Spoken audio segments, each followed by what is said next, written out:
A janitor giving us advice?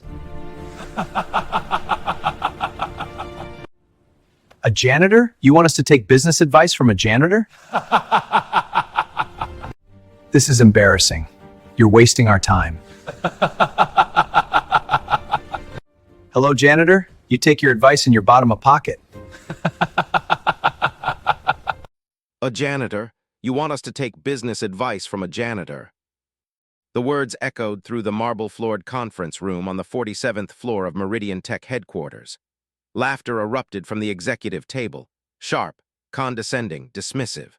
Marcus Hayes stood frozen in the doorway, his cleaning cart still visible in the hallway behind him. The proposal folder in his hand suddenly felt like it weighed 1,000 pounds. CEO Richard Pemberton leaned back in his Italian leather chair, his face twisted in amusement that bordered on cruelty. The other executives around the table, all men in expensive suits, all white, exchanged glances that ranged from uncomfortable to openly mocking.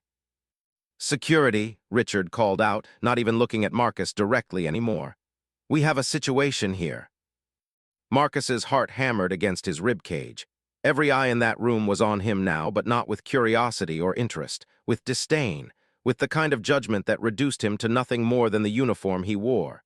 The navy blue jumpsuit with maintenance stitched across the back, the name tag that simply said Marcus. No last name, no identity beyond his function. But something flickered in Marcus's eyes, something that none of them saw, something that should have made them pause. "I just wanted 5 minutes," Marcus said quietly, his voice steady despite the humiliation burning through his chest.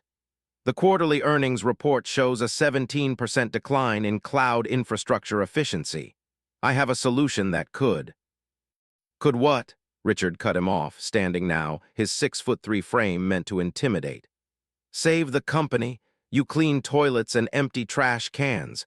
What could you possibly understand about enterprise-level technology infrastructure?" The room erupted in laughter again. "Where are you from? Tell us in the comments below. And if you're loving this story, hit that like button and subscribe for more." Marcus Hayes had learned to be invisible. Growing up in Southside Chicago, the youngest of 4 children raised by a single mother who worked 3 jobs, Marcus understood early that survival sometimes meant keeping your head down. But invisibility was different from insignificance. His mother, Janet Hayes, had taught him that. Every night, no matter how exhausted she was from her shifts at the hospital, the grocery store, and the late-night diner, she would sit with him at their tiny kitchen table. "Baby, the world is going to try to tell you who you are," she'd say, her weathered hands holding his small ones. "Don't you ever let them. You know who you are, that's all that matters." Marcus had been different from other kids. While they played basketball in the park, he was taking apart old computers he found in dumpsters, learning how processors worked, how code flowed like poetry through circuits and silicon. By age 12, he'd built his first functioning computer from scraps. By 15, he'd taught himself 7 programming languages.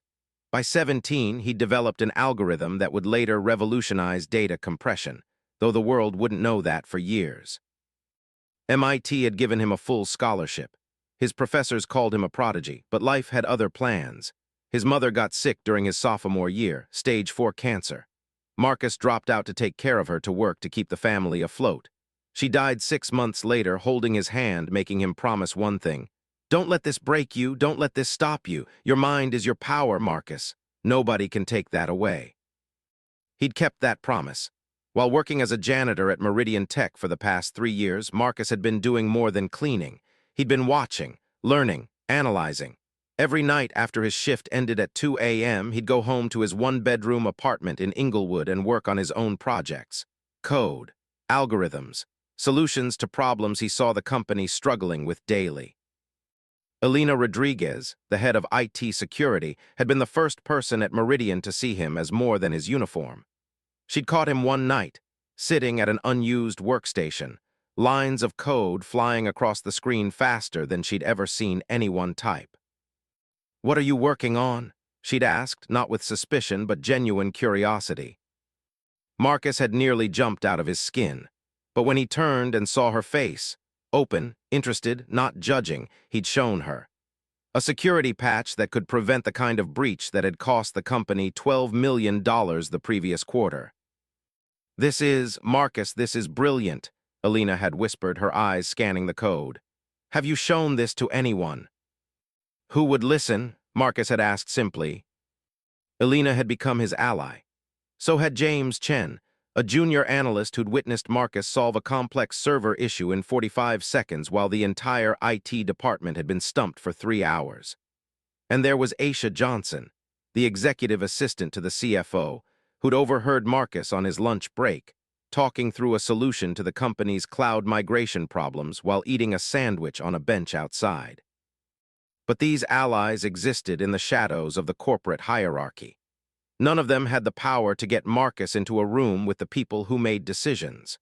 None of them could make the executives see what they saw, that this man in a janitor's uniform had a mind that could save the company millions. Until today. Today, Marcus had walked into that conference room with 3 years of observations, 6 months of detailed analysis, and a proposal that could revolutionize Meridian's entire infrastructure. He'd prepared for weeks, rehearsed his pitch 100 times. He'd worn his best clothes under his uniform, planning to change before the meeting. But he'd been running late. The third-floor bathroom had flooded. Emergency. By the time he'd fixed it, the executive meeting was already starting. He'd made a choice, go now in his uniform or miss his only chance. He'd chosen to go. And now, standing in that doorway with Richard Pemberton's mocking laughter still ringing in his ears and security approaching, Marcus realized that perhaps his uniform wasn't the problem. Their blindness was. The Tuesday morning had started like any other. Marcus arrived at Meridian Tech at 5 a.m., just as the sun was beginning to paint the Los Angeles skyline in shades of orange and gold. The building was a monument to success, 60 stories of glass and steel, housing one of the most powerful tech companies in the world. From the outside, it looked impenetrable, perfect. But Marcus knew better. He knew every flaw in its infrastructure, every weakness in its code, every crack in its supposedly brilliant system. He'd swiped his badge, the one that said service personnel, and granted him access to every floor, every room, every corner of the building. Janitors and maintenance workers were granted universal access out of necessity. They were trusted with keys to everything because they were considered invisible, insignificant, no threat. It was, Marcus had realized long ago, the perfect vantage point. His first task was always the executive floor. Clean before the important people arrived, before the meetings started, before the decisions that affected thousands of employees and millions of dollars were made by people who often had no idea what was really happening in their own company. Marcus pushed his cart down the 47th floor hallway, the wheels squeaking softly against polished marble. He passed portraits of Meridian's founders, its past CEOs, its board members. All men, all white. The diversity and inclusion photos near the elevator, added after the PR crisis 2 years ago, felt like an afterthought, token images that spoke to aspiration but not reality. He began in the main conference room, the one they called the observatory because of its floor-to-ceiling windows that offered a 360-degree view of downtown LA. As Marcus emptied trash cans and wiped down the massive glass table, he noticed something. Papers left out from the late meeting the night before. Financial projections, all of them bad. Meridian was hemorrhaging money. Their cloud infrastructure, the backbone of their business, was failing. Response times were up. Customer satisfaction was down. Competitors were gaining ground. The quarterly report, set to be released in 2 weeks, would be devastating. Marcus had known this was coming. He'd watched it happening in real time for months. He'd seen the small failures compound into systemic problems, and he'd spent the last 6 months developing a solution. It was all in the folder he'd prepared. A complete overhaul of their infrastructure using a hybrid algorithm he'd designed, one that combined machine learning optimization with quantum-resistant encryption protocols. It would cut costs by 40% while increasing performance by 60%. He'd stress-tested it on his own servers at home. It was flawless. But he needed someone to listen. Marcus. He turned to find Alina standing in the doorway, her expression worried. I saw the meeting agenda for this morning, she said quietly, glancing over her shoulder to make sure they were alone. The board is coming. They're going to discuss emergency measures, possibly layoffs. I know, Marcus replied. That's why I'm going to present my proposal today.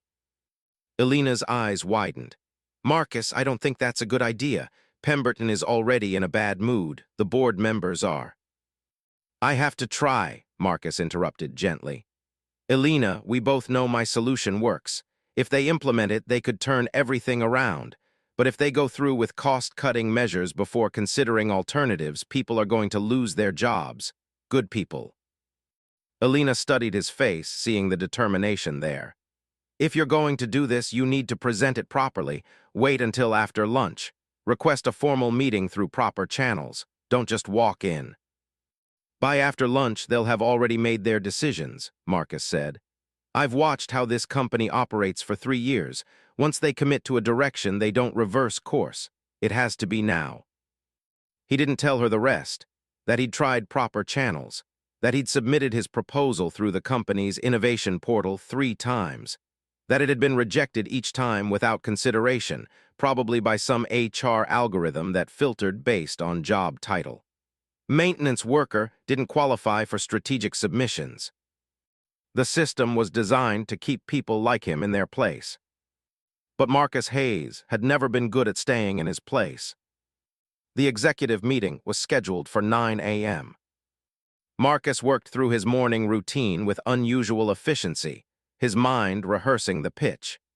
He'd cleaned the conference room, restocked supplies, checked the AV equipment to make sure it was working. He'd even printed backup copies of his proposal in case they wanted physical documentation. At 8:55 a.m., he positioned himself near the hallway that led to the observatory.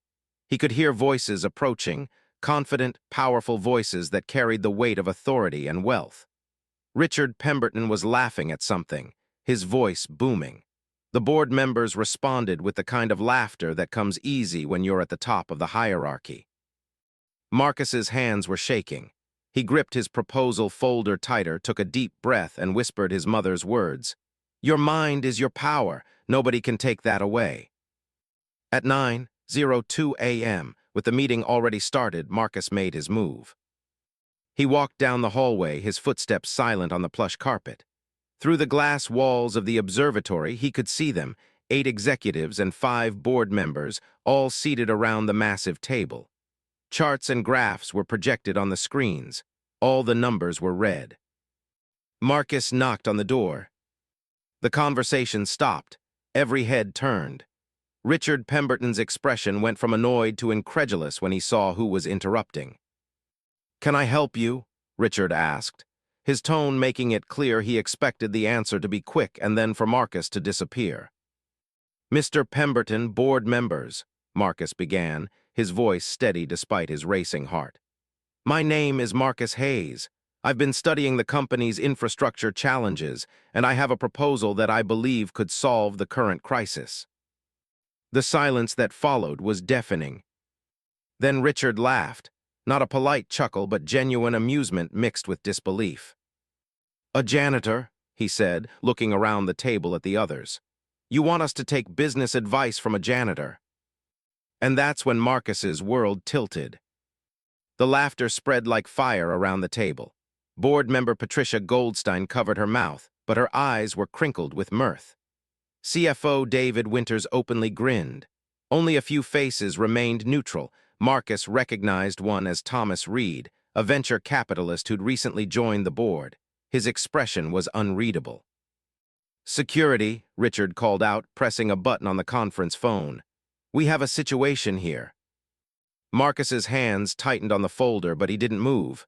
Not yet. He'd come too far to retreat now. I understand this is unconventional, Marcus continued, his voice cutting through the laughter. But I've spent 3 years observing this company's operations from a unique perspective. I've identified critical inefficiencies in the cloud infrastructure that are directly impacting. Critical inefficiencies, Richard interrupted, standing now. He walked around the table toward Marcus with the predatory confidence of someone who'd never been challenged.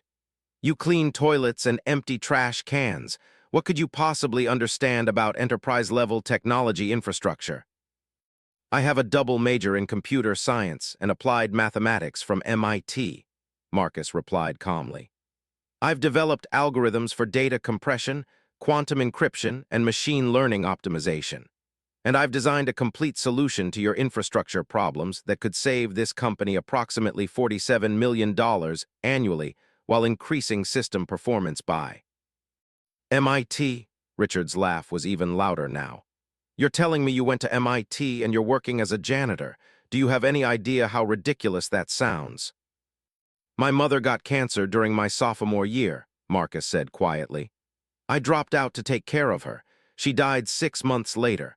By then, I had responsibilities, younger siblings, bills, debt. I took the jobs I could get while I continued my education independently. For a moment, the room was quiet, but not with sympathy, with discomfort. Marcus had violated an unspoken rule. He'd made them see him as a person with a story, not just as the help. Richard recovered quickly. That's very sad, he said, his tone making it clear he didn't mean it. But this is a Fortune 500 company. We have entire departments full of MIT graduates, Stanford PhDs, people with decades of experience. What makes you think? Because they're failing, Marcus interrupted, his patience finally fraying. With respect, Mr. Pemberton, your cloud infrastructure has a 17% performance decline this quarter. Your customer retention rate has dropped 12 points. Your main competitor, Tech Vault, is gaining market share specifically because your systems are slow and unreliable. And based on the projections I saw on that screen before I walked in, you're about to recommend massive layoffs to cut costs instead of fixing the actual problem.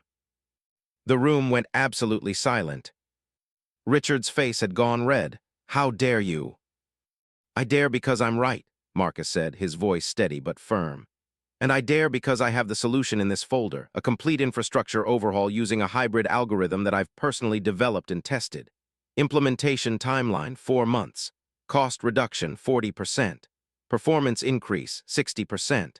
But if you'd rather laugh at me and call security than look at actual data, then go ahead. Fire the janitor who had the audacity to try to help. Security arrived at that moment. 2 guards in uniform, looking uncomfortable about the situation they'd walked into. But before Richard could give the order to have Marcus removed, another voice spoke. Wait. Everyone turned to look at Thomas Reed. The venture capitalist was leaning forward now, his eyes fixed on Marcus with sudden, intense interest. Did you say hybrid algorithm? Thomas asked. Yes, sir, Marcus replied. It combines machine learning optimization with quantum-resistant encryption protocols. The key innovation is in how it predicts and pre-allocates resources based on usage patterns while simultaneously maintaining security that's resistant to future quantum computing threats. Thomas's eyes widened slightly. Quantum-resistant? How did you solve the lattice-based cryptography integration problem? Every implementation I've seen has massive overhead costs that negate the performance benefits.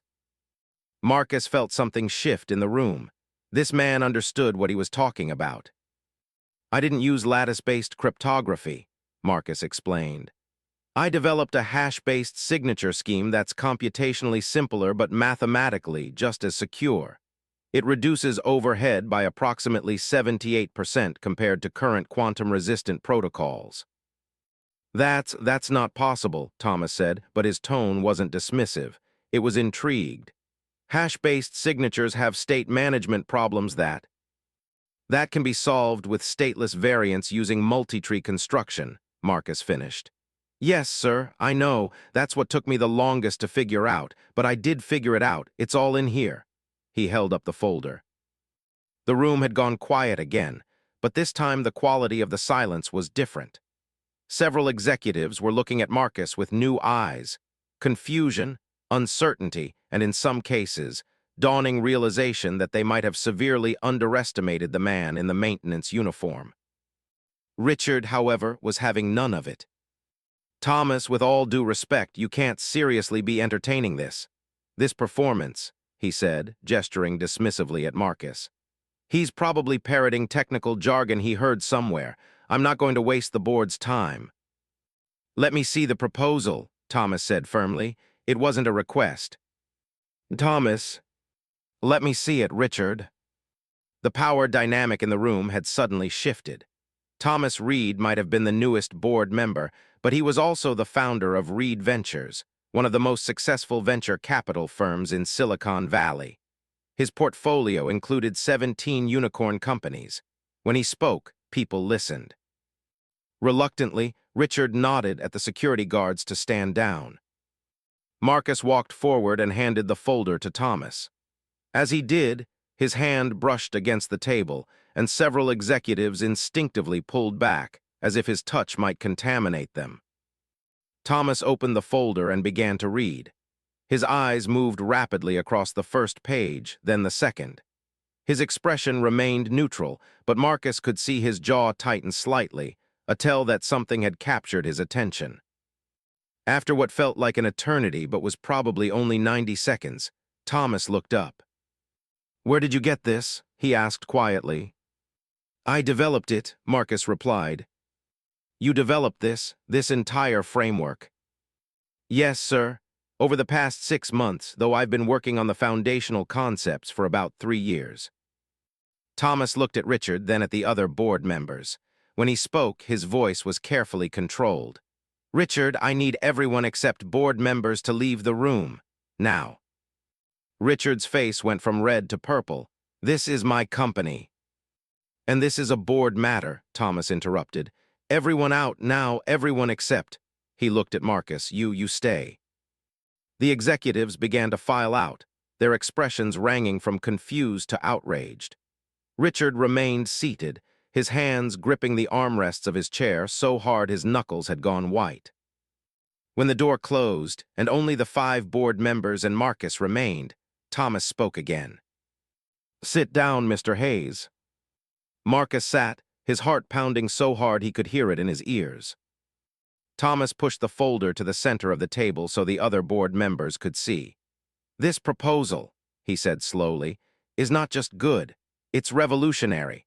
The quantum-resistant encryption alone is worth millions in patent value, but combined with this optimization algorithm, this could change the entire industry standard for cloud infrastructure."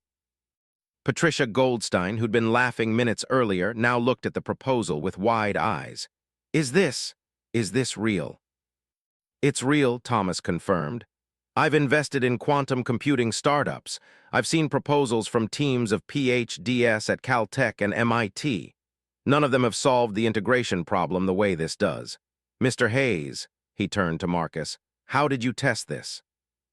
"I built my own server cluster at home," Marcus explained. "Nothing fancy, used parts from recycled hardware mostly. But I ran stress tests for 4 months straight. I simulated every scenario I could think of, including attempted breaches, overload conditions, and hardware failures. The system adapted to everything." "You built a server cluster at home on a janitor's salary?" Patricia asked, her tone a mixture of disbelief and something that might have been respect. "Yes, ma'am, I saved for 2 years. It took priority over almost everything else." Another board member, Harrison Ames, leaned forward. "Why Meridian? If you have technology this valuable, why bring it here? Why not start your own company? Why not sell it to the highest bidder?" Marcus was quiet for a moment. When he spoke, his voice carried a weight that made everyone in the room lean closer.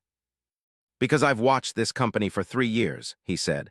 "I've seen good people work here, people who care about what they do, people with families, with dreams, with lives that depend on their paychecks. And I've watched the leadership make decisions that hurt those people while enriching themselves. No offense intended," he added quickly. "But it's true. You've been so focused on quarterly earnings and stock prices that you've lost sight of the foundation. Your infrastructure is crumbling, but instead of fixing it, you're planning to cut staff. That's not strategy, that's surrender." The room was absolutely silent. "So to answer your question, Mr. Ames, I brought this here because this company is worth saving. And because those people, the ones you're planning to lay off, they deserve a chance. They deserve leadership that actually leads instead of just cutting costs and collecting bonuses." Richard's face had gone from purple to an unhealthy shade of gray. "How dare you?" "He's right," Patricia said quietly. Everyone turned to stare at her. "He's right," she repeated, her voice stronger now. "We've been approaching this all wrong. We've been trying to cut our way to profitability instead of innovating our way there. And this," she tapped the proposal, "this is innovation, real innovation. The kind we claim to value but often ignore when it comes from unexpected sources." Thomas nodded. "I move that we table the cost-cutting discussion and instead explore implementing Mr. Hayes's proposal. All in favor?" 4 hands went up immediately. Richards remained gripping his chair. "Motion passes," Thomas said. "Richard, I'll need you to organize an implementation team. Start with your best infrastructure engineers. And Mr. Hayes," he turned to Marcus, "I'm going to need you to work with them. Can you take a leave of absence from your current position?" Marcus felt something impossible rising in his chest. Hope, actual hope. Yes, sir, I can do that." "Good. Patricia, can you work with HR to set up a consulting agreement? Competitive rate for someone of Mr. Hayes's capabilities." "Absolutely," Patricia said, and now when she looked at Marcus, there was no trace of the earlier mockery, only professional respect. But Richard finally found his voice. "Absolutely not," he said, standing abruptly. "I will not allow this company to be humiliated by hearing a janitor as a consultant. What will our investors think? What will the industry think? We have standards." "Your standards almost bankrupted this company," Thomas cut him off sharply. "And as of this moment, Richard, you need to understand something very clearly. The board is in charge, not you. If you can't implement this proposal with professionalism and respect for Mr. Hayes, then perhaps we need to have a different conversation about leadership at Meridian." The threat was clear. Richard's position as CEO suddenly felt very unstable. He opened his mouth, closed it, then sat back down. When he spoke again, his voice was tight with barely controlled rage. "Fine, but I want it on record that I opposed this decision." "Noted," Thomas said dismissively. He turned back to Marcus. "Mr. Hayes, how soon can you begin working with our team?" "Immediately, sir." "Excellent. We'll have contracts drawn up by end of day. In the meantime, I'd like you to prepare a full presentation for a special board meeting tomorrow morning. Can you do that?" "Yes, sir." "Good. Patricia, please escort Mr. Hayes to a private office where he can work without interruption. And someone get him credentials that reflect his actual role here." As Patricia stood and gestured for Marcus to follow her, Thomas added one more thing. "And Mr. Hayes, thank you. Thank you for not giving up on us, even when we didn't deserve your effort." Marcus nodded, not trusting himself to speak without his voice breaking. As he walked out of the observatory, leaving behind Richard Pemberton's murderous glare and the shocked faces of the other board members, Marcus felt his phone buzz. A text from Alina. "What happened?" "You've been in there for 45 minutes. He typed back, "I'll explain later, but Alina, I think it's going to be okay." But what happened next changed everything. By the time Marcus reached the elevator with Patricia Goldstein, word had already begun to spread through Meridian Tech's headquarters. The janitor had pitched the board. The janitor was being escorted by a board member. The janitor was still in the building. Employees leaned out of cubicles, whispered in break rooms, sent rapid-fire messages through Slack channels. The rumor mill was working overtime, and with each retelling, the story grew more dramatic. Some said he'd been arrested. Others claimed he'd threatened Richard. A few optimistic souls dared to wonder if something else entirely was happening. Elena Rodriguez practically sprinted down the 47th floor hallway when she saw Marcus emerge from the observatory. "Marcus," she called out, then stopped short when she saw Patricia beside him. "Ms. Goldstein, I'm sorry, I didn't mean to interrupt." "You must be Elena Rodriguez," Patricia said warmly. "Head of IT security." "Yes, ma'am." "Mr. Hayes has mentioned you. He says you've been one of the few people here who saw his potential." Patricia's words carried weight and implied criticism. "Walk with us, please. You should hear this too." They entered the elevator. And as the doors closed, sealing them in temporary privacy, Patricia turned to Marcus. "I owe you an apology," she said directly. "My behavior in that room was inexcusable. I laughed at you without knowing anything about you, without giving you a chance. I allowed my assumptions about what a janitor could or couldn't know to blind me to the possibility that you might have something valuable to offer." Marcus was stunned. Corporate executives didn't apologize to janitors, not in his experience. "I appreciate that, Ms. Goldstein," he managed. "It's more than appreciation I'm after," Patricia continued. "It's understanding. I've been in tech for 23 years.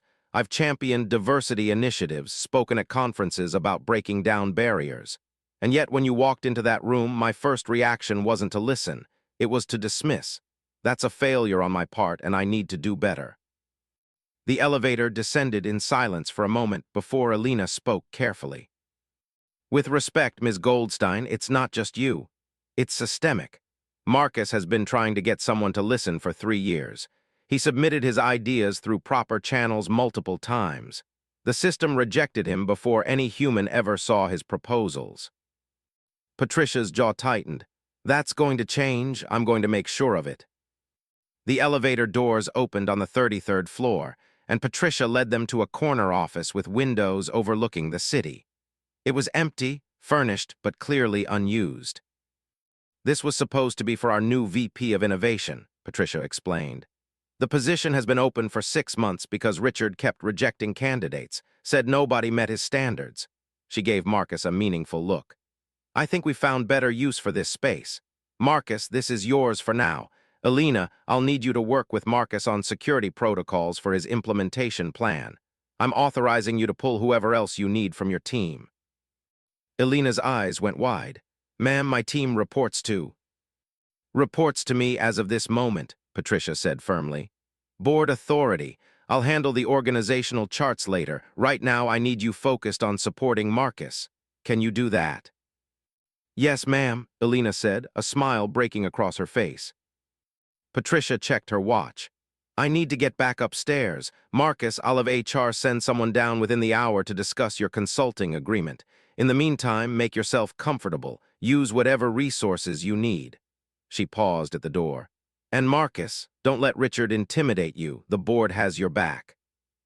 When she left, Alina turned to Marcus, her expression a mixture of shock and joy. "Marcus Hayes, what the hell just happened?" Marcus sank into the leather chair behind his desk, and started laughing. It was the kind of laughter that comes from relief, from disbelief, from years of pressure suddenly releasing. "I have no idea," he admitted. "Alina, I walked in there expecting to get thrown out by security. Instead, you just changed everything," Alina finished. She pulled out her phone. "I'm calling James and Aisha. They need to hear this." While Alina made calls, Marcus looked around the office. Floor-to-ceiling windows, a standing desk, top-of-the-line computer equipment still in boxes. This space probably cost more to furnish than he made in 2 years as a janitor. His phone rang, unknown number. "Hello. Mr. Hayes, this is Jessica Chen from HR. Ms. Goldstein asked me to prepare a consulting agreement for you. I have some questions about your qualifications and experience so I can structure the compensation appropriately." For the next 30 minutes, Marcus walked Jessica through his education, his self-taught expertise, his 3 years of observation at Meridian, and the scope of his proposal. He could hear her typing rapidly, occasionally making small sounds of surprise. "Mr. Hayes, based on what you're describing, the market rate for someone with your capabilities would be approximately $450 per hour," Jessica said. "Does that seem acceptable?" Marcus nearly dropped the phone. $450 per hour. He currently made $19 per hour as a janitor. Yes, that seems acceptable," he managed. "Excellent. I'll have contracts ready by 4 p.m. We'll need to terminate your current employment agreement and process your new credentials. You'll be issued a director-level security badge, parking privileges, and access to executive resources. Ms. Goldstein also requested we process this as an emergency hire, so you'll be officially onboarded by end of business today." When Marcus hung up, He sat in silence, trying to process what had just happened. Hours ago, he'd been cleaning toilets. Now he was about to become one of the highest-paid consultants at a Fortune 500 company. Marcus, Alina's voice pulled him back. She was standing in the doorway with James, Chen, and Aisha Johnson, both looking stunned. "Is it true?" James asked. "Did you really pitch the board?" "Did Richard really try to have you arrested?" Aisha added. Marcus gestured for them to come in and close the door. Then he told them everything: the mockery, the laughter, Thomas Reed's intervention, the board vote, Patricia's apology. His three friends listened with expressions that ranged from outrage to triumph. "That bastard," Aisha hissed when Marcus described Richard's reaction. "He's been running this company into the ground, and he has the nerve to laugh at someone trying to help." "He's scared," James observed. Marcus just proved that the emperor has no clothes. Richard's been coasting on reputation and connections for years, but he doesn't actually know how to fix the company's problems. And now everyone knows it. "What happens next?" Alina asked practically. "You have the board's support, but Richard still runs day-to-day operations. He can make your life hell if he wants to." "Let him try," Marcus said quietly. There was something in his voice now, a confidence that hadn't been there before. "I'm not the janitor anymore, I'm not invisible, and I have the board's protection. If Richard wants to fight this, he'll lose." But even as he said it, Marcus knew this was far from over. Across town, in a private dining room at the Ivy, Richard Pemberton was having lunch with three of his closest allies. All executives at Meridian, all men who'd risen through the ranks alongside him, all men who had everything to lose if the old order changed. "A janitor," Richard spat, slamming his scotch glass down hard enough to make the other men jump. "A goddamn janitor just undermined me in front of the entire board." David Winters, the CFO, leaned back in his chair.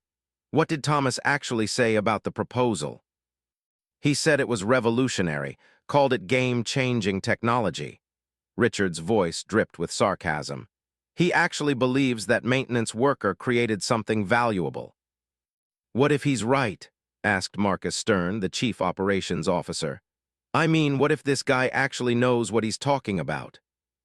"Don't be ridiculous," Richard snapped. "He's a janitor. Do you know what that means? It means he's a failure. It means he couldn't make it in the real world, so he's stuck cleaning up after his betters. And now the board wants to hand him a consulting contract worth more than most of our directors make." "The optics are terrible," added Gerald Mason, VP of Marketing. "If word gets out that we're taking tech advice from our janitorial staff, we'll be a laughingstock. Our competitors will use it against us. Our investors will question our judgment." Richard nodded vigorously. "Exactly. This isn't just about one proposal or one person. This is about maintaining standards, about preserving the integrity of corporate hierarchy. If we let this Hayes character succeed, what message does that send? That anyone can walk off the street and tell us how to run our company." "So what do we do?" David asked. Richard smiled, and it wasn't pleasant. "We make sure his proposal fails. We implement it badly. We sabotage it subtly enough that we can blame him. And when it crashes and burns, we use it as evidence that the board made an emotional decision instead of a logical one. Then we get rid of Thomas Reed at the next board election." "That's risky," Marcus Stern said carefully. "Thomas has serious connections. If he finds out we deliberately sabotaged—" "He won't find out," Richard interrupted. "Because we won't leave evidence.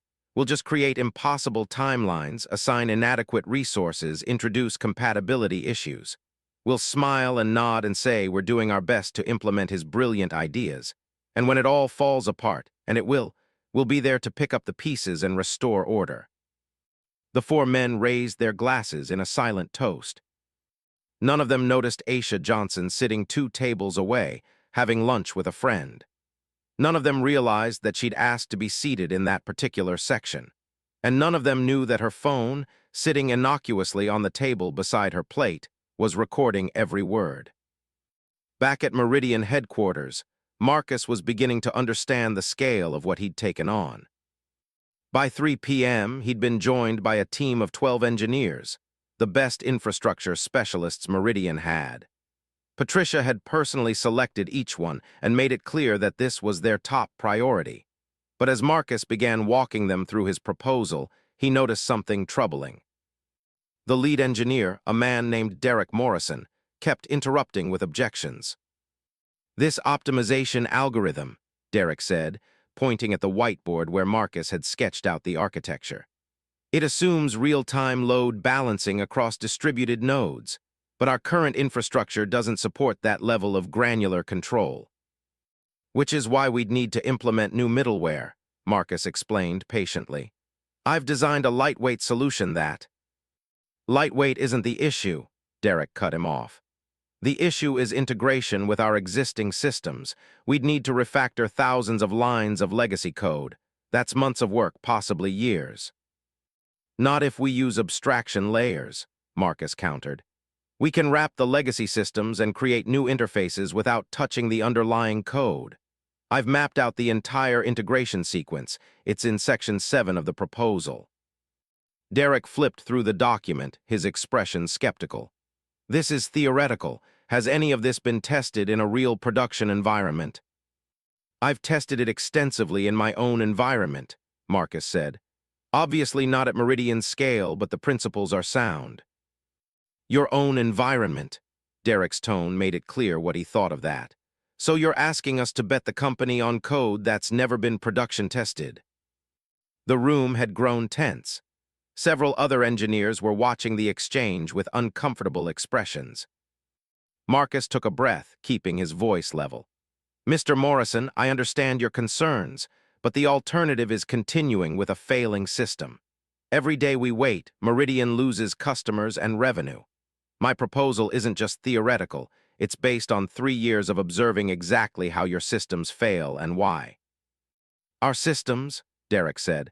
"These aren't our systems, Hayes. This is my domain. I've been Meridian's lead infrastructure engineer for 7 years. I've built most of what you're proposing to replace, and I'm telling you this won't work." The real issue suddenly became crystal clear to Marcus. This wasn't about technical feasibility. This was about ego. Derek felt threatened. Before Marcus could respond, Elena spoke up from where she'd been observing. "Derek, I've reviewed Marcus's security protocols. They're better than anything we currently have.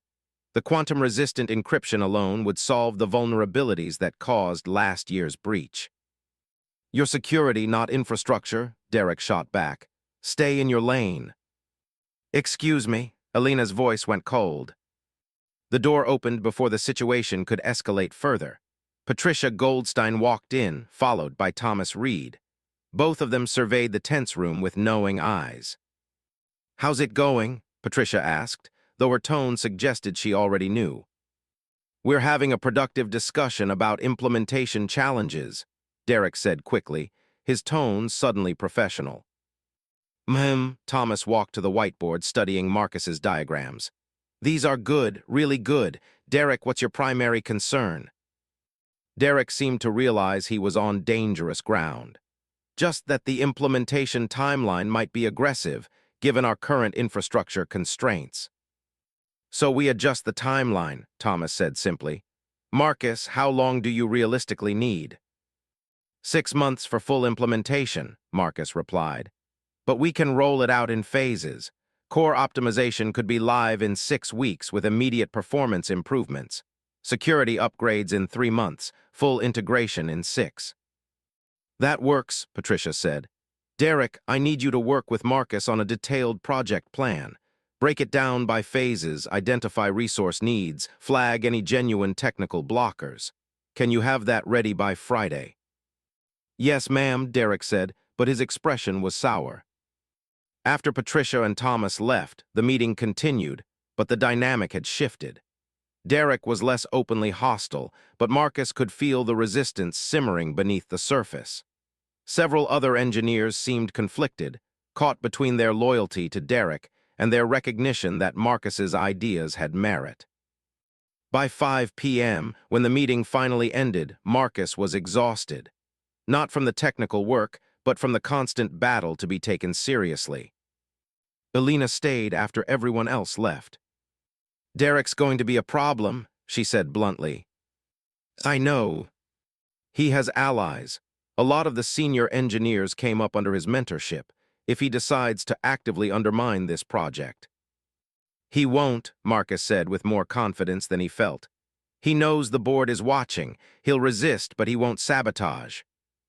You sure about that? Marcus wasn't sure, but he couldn't afford doubt right now. His phone buzzed. A text from Aisha. Need to talk. Urgent. Meet me in parking garage level B3 northeast corner. Come alone. Marcus showed Alina the text. Her expression immediately shifted to concern. That's oddly specific. And come alone. Marcus, be careful. I'll be fine. Aisha wouldn't set me up. I'm not worried about Aisha. I'm worried about who might be watching her. 10 minutes later, Marcus stepped off the elevator onto B3 of the parking garage. The fluorescent lights flickered intermittently, creating pools of shadow between the concrete pillars. His footsteps echoed as he made his way to the northeast corner. Aisha was there, leaning against her car, looking around nervously. Thank God, she said when she saw him. Listen, I don't have much time. I followed Richard and his crew to lunch today. I recorded their entire conversation. She held up her phone. Marcus, they're planning to sabotage your project. They're going to implement it badly on purpose so it fails, then use that to discredit you and get rid of Thomas. Ice flooded Marcus's veins. Do you have proof? Better. Aisha transferred the audio file to Marcus's phone. Richard's own words. He laid out the entire plan, impossible timelines, inadequate resources, intentional compatibility issues. He even said they'd blame you when it crashed. Marcus listened to the recording, his expression growing harder with each word. When it finished, he looked at Aisha. Does anyone else know about this? Just you. I came straight here after lunch. Marcus, this is serious if they succeed. They won't, Marcus said quietly, because now we know what they're planning and we can prepare. What are you going to do? Marcus thought for a moment. Nothing, not yet. Let them think their plan is secret. Let them make their moves. But we'll document everything, every delay they cause, every resource they withhold, every obstacle they create. And when they think they've won, we'll expose them. That's risky, Aisha warned. What if something actually goes wrong? What if they damage the company while you're playing chess? Then we stop them sooner, Marcus replied. But Aisha, I need this recording to mean something. If we go to the board now with accusations, it's our word against theirs. Richard has been CEO for 12 years. He has credibility, but if we let him hang himself, if we catch him in the act, there's no way he can talk his way out. Aisha studied his face, then nodded slowly. Okay, but Marcus, be careful. Richard didn't get where he is by playing fair. As Marcus returned to his new office, his mind was racing. He'd come to Meridian with a proposal to fix their infrastructure. He'd stumbled into a corporate war. But maybe that was what this company needed. Not just new technology, but new leadership. Not just optimization algorithms, but organizational integrity. His phone rang. Thomas Reed. Marcus, I'm sending you something. Board meeting minutes from the last 3 years. Patricia and I think you should see them, understand the context of what you're walking into. Thank you, sir. And Marcus, Derek Morrison reports directly to Richard. Just keep that in mind. After hanging up, Marcus opened the files Thomas sent. He read through 3 years of board meetings, watching a pattern emerge. Richard consistently opposed innovation. He'd killed at least 7 promising initiatives, always with the same argument: too risky, too expensive, not proven. Meanwhile, he'd approved numerous expensive consulting contracts for outside firms that delivered little value. One name appeared repeatedly in those contracts: Pemberton Consulting Group. Marcus did a quick search. Pemberton Consulting Group was owned by Richard's brother. The picture was becoming clear. Richard had been funneling company money to his family's business while starving internal innovation. And now that Marcus threatened to expose how far the company had fallen under Richard's leadership, the CEO was willing to destroy the company to protect his reputation. Marcus made a decision. He opened a new encrypted document and began writing. Everything he observed, every interaction, every piece of evidence. He was going to document this entire process. and when the time came to present the truth, he'd have receipts. But first, he needed to make his proposal succeed despite the sabotage. That meant building his own team, his own power base. It meant turning Alina, James, Aisha, and anyone else willing to help into a shadow operation working parallel to the official project. It meant fighting Richard Pemberton on two fronts, visible and invisible. A soft knock on his door. James Chen entered, looking excited. "Marcus, I've been going through the infrastructure logs like you asked. You need to see this." He pulled up files on the office computer. "Remember that breach last year that cost $12 million? I found the vulnerability. It wasn't just a security flaw. Someone deliberately left a backdoor open." Deliberately? Look at the timestamp. The backdoor was created 3 days before the breach, and the authentication credentials used to create it. They belonged to Derek Morrison. Marcus and James stared at each other as the implications sank in. "Derek sabotaged the company," Marcus said slowly. "But why?" "I don't know, but Marcus, what if Richard knew?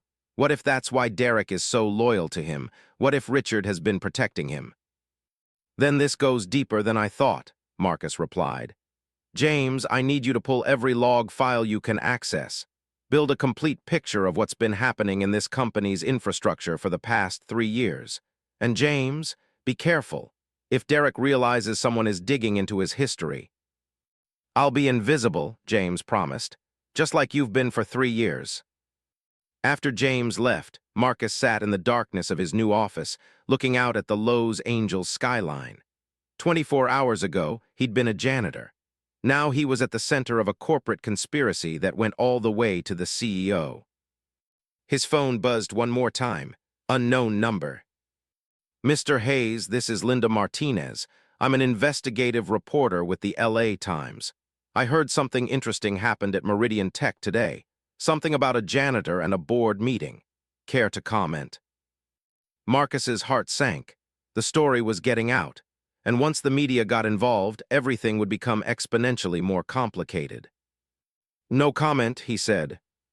"Fair enough, but Mr. Hayes, I'm going to write this story with or without your input. It would be better if I had your side of things." Marcus thought for a moment. "Ms. Martinez, if I agree to talk to you, it won't be today, and it won't be until I have the full story to tell. Can you wait?" "How long?" "A week, maybe 2. Linda was quiet for a moment. "Call me when you're ready, but Marcus, watch your back. Stories like this tend to bring out the worst in people." After hanging up, Marcus realized he was at a crossroads. He could play it safe, focus on the technical work, avoid the politics, let the board handle Richard. Or he could lean into this fight, expose everything, and potentially burn down the entire corrupt structure. His mother's voice echoed in his mind. "Your mind is your power. Nobody can take that away." But she'd also taught him something else. Something he'd forgotten in all the years of keeping his head down, of being invisible, of accepting his place. Sometimes power isn't just what you know. Sometimes power is what you're willing to do with what you know. Marcus opened his laptop and began typing an email to Patricia and Thomas. Subject line: "What you need to know about Derek Morrison and the 2024 security breach." It was time to stop playing defense. The next morning, Marcus arrived at Meridian headquarters at 6 a.m., wearing his first suit in years.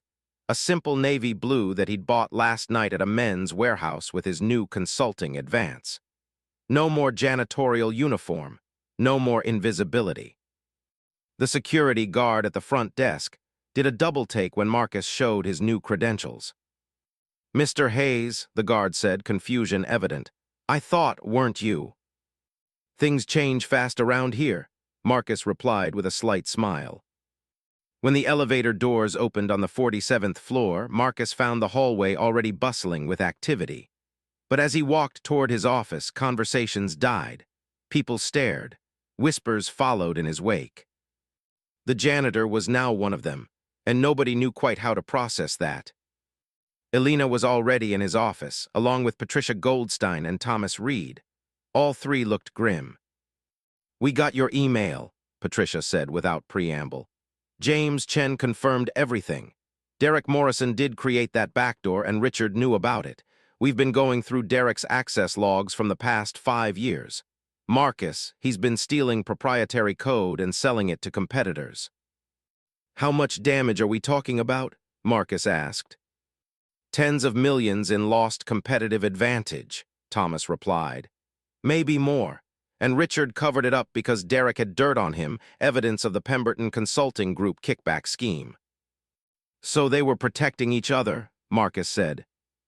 In a mutually assured destruction arrangement, Patricia confirmed. If Derek went down, he'd take Richard with him. If Richard got caught, he'd expose Derek. They've been running this company as their personal criminal enterprise. What's our move? Elena asked. Thomas pulled out his phone. I've already contacted the other board members. Emergency meeting at 8 a.m. We're going to remove Richard as CEO and refer Derek to federal prosecutors. The evidence is overwhelming. Richard won't go quietly, Marcus warned. No, Patricia agreed. He won't, which is why we need you at that meeting, Marcus. You're the one who started this. You deserve to see it through. At 7:45 a.m., Marcus entered the observatory for the second time in 2 days. But this time he wasn't interrupting. He was invited. He wasn't wearing a maintenance uniform. He was wearing a suit. And he wasn't alone. He had the support of the board and the evidence to bring down a corrupt CEO. Richard Pemberton was already there, flanked by his lawyer. When he saw Marcus enter with Patricia and Thomas, his face went pale, then red with fury. What is this? Richard demanded. This is a board meeting. He's not a board member. He's a key witness, Thomas replied calmly, and he's staying. The other board members filed in, Harrison Ames, Margaret Chen, and David Blackwell. All of them had been briefed overnight. All of them knew what was about to happen. When everyone was seated, Thomas opened a laptop and projected a document onto the main screen. Richard, we're going to make this simple, Thomas began. We have evidence of financial impropriety, specifically regarding Pemberton Consulting Group contracts. We have evidence that you knowingly covered up a deliberate security breach that cost this company $12 million. We have evidence of industrial espionage facilitated by Derek Morrison with your protection. And we have recorded conversations of you planning to sabotage a board-approved initiative. Richard's lawyer leaned over to whisper something, but Richard waved him off. You have nothing, Richard said, but his voice lacked conviction. Accusations, speculation. We have Derek Morrison's signed confession, Patricia said, sliding a document across the table. He started talking the moment we showed him the evidence, threw you under the bus to save himself. The color drained from Richard's face. We also have this, Thomas added, playing Aisha's recording. Richard's own voice filled the room. We make sure his proposal fails. We implement it badly. We sabotage it subtly enough that we can blame him. When the recording ended, the silence was crushing. You have 2 options, Thomas continued. Option 1, resign immediately, forfeit your severance, and cooperate with our investigation. We'll keep this quiet, let you preserve some dignity. Option 2, we fire you for cause, press criminal charges, and make sure every newspaper in America knows exactly why Meridian Tech's CEO was perp-walked out of his own building. Richard looked around the table, searching for allies. Found none. Even his lawyer was staring at him with professional disappointment. This is because of him, isn't it? Richard said bitterly, pointing at Marcus. A janitor walks in here with some fancy proposal, and you're all ready to throw away 12 years of leadership. No, Patricia said firmly. This is because you betrayed this company, because you put your ego and your bank account ahead of thousands of employees who trusted you. Marcus didn't cause this, Richard. He exposed it, and he did us all a favor. Richard stood abruptly, his chair scraping against the floor. Fine, you want my resignation, you've got it, but you're making a mistake. This company will fall apart without me. I think we'll take that chance, Thomas said dryly. As Richard stormed toward the door, he paused next to Marcus. You think you've won? He hissed. You're still just a janitor playing dress-up. They'll get tired of you eventually. They always do with people like you. Marcus met his eyes steadily. Mr. Pemberton, I was never just a janitor. That was your mistake. You saw the uniform and stopped looking. You saw what you expected to see instead of what was actually there, and that's why you lost. Richard opened his mouth to respond, thought better of it, and left. The room let out a collective breath. Well, Harrison Ames said, that was dramatic. What now? Now we save this company, Thomas replied. Patricia, I'm nominating you for interim CEO. All in favor. The vote was unanimous. Congratulations, Thomas said to Patricia with a slight smile. Your first act should probably be officially hearing Marcus. Patricia turned to Marcus. Would you accept the position of Chief Technology Innovation Officer? It's a new role. Essentially, you'd be responsible for overseeing all technical innovation initiatives, with direct report to the CEO and a seat in executive meetings. The salary would be in line with other C-suite positions. Marcus felt like the room was spinning. Yes, I accept. Good, Patricia said. Because you're about to become very busy. We have an infrastructure to overhaul, an innovation culture to rebuild, and about 12 different fires to put out. Welcome to the executive team, Marcus. The meeting adjourned shortly after, but Thomas asked Marcus to stay behind. When they were alone, the venture capitalist leaned back in his chair and studied Marcus with thoughtful eyes. You know what impressed me most about your proposal? Thomas asked. The quantum-resistant encryption, Marcus guessed. No, though that was brilliant, Thomas smiled. It was the fact that you included a section on organizational culture. You didn't just see the technical problems, Marcus. You saw the human ones. You understood that technology alone wouldn't save Meridian, that we needed to change how we think about innovation, about hierarchy, about who gets listened to and why. I learned that lesson the hard way, Marcus replied. I know, and that's exactly why you're the right person for this role. Thomas stood. Marcus, you're about to face a lot of challenges. People who resent your rapid rise, people who think you're unqualified, people who can't see past where you came from. But I want you to remember something. You earned this. Not because of where you started, but because of what you created and what you fought for. Don't ever let anyone make you doubt that. As Marcus left the observatory for what he hoped would be the last time as an outsider, he pulled out his phone and called his younger sister, Tamara. Marcus, she answered groggily. It's not even 9 a.m. You okay? Yeah, Marcus said, his voice thick with emotion. Yeah, I'm okay. Tam, I need to tell you something. Remember how I've been working at that tech company as a janitor? Yeah. I'm not a janitor anymore. I'm the Chief Technology Innovation Officer. I got promoted to the executive team. Silence, then, Marcus Hayes, are you messing with me? No, it's real. It's all real. And Tam, I'm going to make enough money now that I can help with your tuition. You can go to college. You can become that doctor you've always talked about. His sister started crying. Marcus, how? I'll tell you the whole story later. But Tam, Mom was right. Our minds are our power. Nobody can take that away. I needed you to know that. After hanging up, Marcus stood in the hallway looking at his reflection in the windows. For 3 years, he'd been invisible in this building. Now he could see himself clearly, not as a janitor, not as an intruder, but as someone who belonged. The next few weeks were a whirlwind. Marcus's infrastructure proposal was implemented with full support and adequate resources. Within 2 months, Meridian's system performance had improved 40%. Customer satisfaction soared. The quarterly earnings report, when it came out, showed the company's first growth in over a year. Derek Morrison was charged with industrial espionage and fraud. Richard Pemberton faced multiple investigations and lawsuits. Both men's careers were effectively over. Patricia Goldstein proved to be an exceptional CEO, one who valued innovation and diverse perspectives. She made Alina Rodriguez the new Chief Information Security Officer. James Chen became Director of Infrastructure Analytics.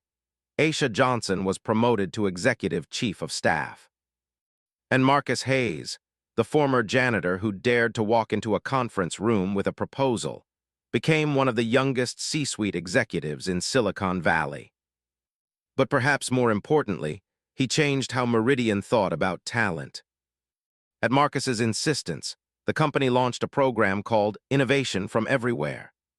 Any employee, regardless of position or department, could submit ideas through a portal that guaranteed review by senior leadership. The first submissions came from a security guard who'd noticed patterns in network traffic, a cafeteria worker who designed an energy-efficient HVAC system, and a receptionist who'd created an AI-powered scheduling algorithm. All three proposals were implemented. All three employees were offered positions that matched their skills. The media eventually got the story. Linda Martinez's article in the LA Times, written with Marcus's full cooperation, went viral. From janitor to executive, how one man's proposal exposed corporate corruption and changed Silicon Valley was read by millions. Other companies started examining their own cultures, their own blind spots, their own assumptions about who deserved to be heard. Marcus was invited to speak at conferences, at universities, on television. He always told the same story, ended with the same message. Talent doesn't care about your title. Genius doesn't check your credentials at the door. And if your organization can't see value in every person who walks through your building, from the CEO to the janitor, then you're not just missing opportunities. You're failing at the most fundamental level of leadership. 6 months after that initial board meeting, Marcus stood in the observatory once again. But this time, he was leading the meeting, presenting Meridian's new 5-year innovation strategy to the board and executive team. As he wrapped up his presentation, he noticed someone standing in the doorway. An older black woman in a maintenance uniform holding a folder. The room went quiet, people noticing the interruption. Marcus smiled and gestured for her to come in. "Can I help you?" he asked kindly. The woman hesitated, then stepped forward. "Mr. Hayes, I'm sorry to interrupt. My name is Denise Washington. I work in facilities maintenance. I've been watching what you've been doing here, how you've been changing things, and I have an idea about the building's power systems. I've been studying energy engineering in night classes, and I think I found a way to reduce power consumption by 30% while improving climate control. But I didn't know who to talk to, or if anyone would listen, until I heard your story." Marcus took the folder from her hands and opened it, scanned the first page. His eyes widened. Denise, this is excellent, really excellent." He turned to the room. "Everyone, this is Denise Washington. She's just presented an innovation that could save us approximately $800,000 annually while significantly reducing our carbon footprint." He looked back at Denise. "Would you be willing to present this to our facilities management director? I'd like to set up a meeting this week." Denise's eyes filled with tears. "You mean you're going to listen?" "Not just listen," Marcus said. "We're going to implement it, and we're going to make sure you get full credit and fair compensation for your work." He paused. "Denise, have you ever thought about a career change? Because I think Meridian's new Director of Sustainability Engineering position would be perfect for you." The room broke into spontaneous applause.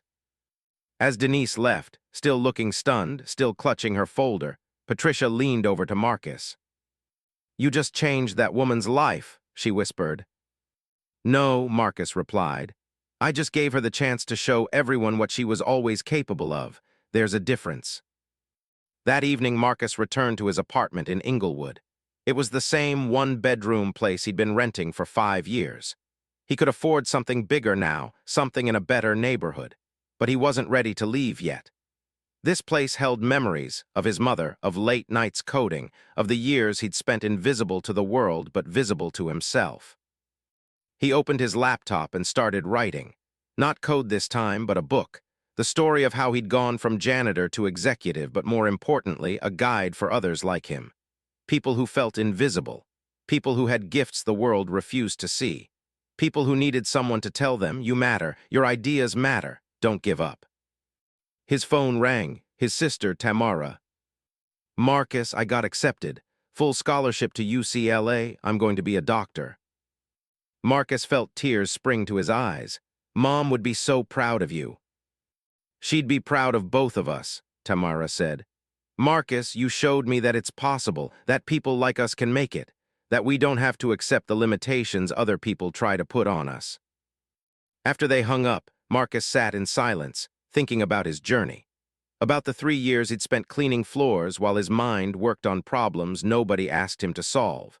About the moment he'd walked into that conference room and demanded to be heard. About Richard's laughter and Thomas's belief and Patricia's apology. About Denise Washington and the thousands of people like her who were waiting for someone to see them. His mother's voice echoed one last time. Your mind is your power. Nobody can take that away. She'd been right. Through poverty, through loss, through discrimination and dismissal and doubt, nobody had been able to take away what mattered most. His ability to think, to create, to see problems and solve them, to refuse to be invisible. And now, in a position of actual power, Marcus had the opportunity to make sure others didn't have to fight as hard as he had. To create systems that valued ideas over titles. To build a culture where a janitor with a brilliant proposal could walk into a boardroom and change everything. That, Marcus realized, was the real revolution. Not just his personal success story, but the systemic change it represented. The message it sent to every overlooked, underestimated, dismissed person: you are not invisible. You are not insignificant. Your contributions matter. And if the system can't see that, then it's the system that needs to change, not you. Where are you from? Tell us in the comments below. And if you're loving this story, hit that like button and subscribe for more.